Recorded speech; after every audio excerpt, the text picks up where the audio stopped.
السلام عليكم ورحمة الله وبركاته. أهلا بكم أعزائي المشاهدين. سنأخذكم اليوم في رحلة للإجابة على سؤال شائع وعميق: ما هو مرض السكري؟ أنواعه؟ كيف يؤثر علينا؟ والأهم، ماذا يمكن أن نفعل لتجنبه؟ مرض السكري يطلق عليه أحيانا اسم العدو المخفي أو العدو الحلو. لماذا؟ لأنه يتسلل بهدوء ويتسبب بمشاكل صحية خطيرة.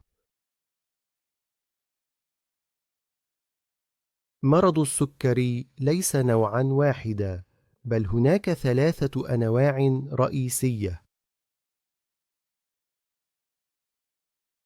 الأول سكري الأطفال أو سكري الأنسولين، ويحدث بسبب تلف خلايا البنكرياس.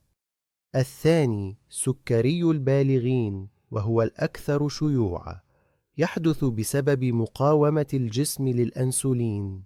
مهلا، ما هي الأعراض؟ إذا كنت تلاحظ كثرة التبول، عطشًا شديدًا لا يروى، أو خسارة وزن غير مفهومة، يمكن أن يكون ذلك إشارة. كيف أتعامل مع هذا العدو؟ لكل نوع خطة علاج.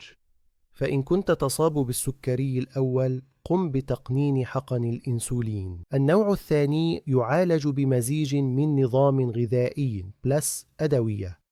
الفحص المنتظم عبارة عن أسلاح ضروري. نعم، وبكل بساطة. مارس الرياضة، تناول طعاما صحيا، وقلل السكريات، ونم بشكل كاف. التوتر، آمن المنام وابتعد عنه. تو لا تدع السكري يدمرك، بل أدره. اتبع حمية الطبيب، لا تهمل العينين والقلب، وعش بهدوء. السكري يعلمني كيف أكون أقوى. الدرس الأهم: لا تهمل نفسك ولا جسدك.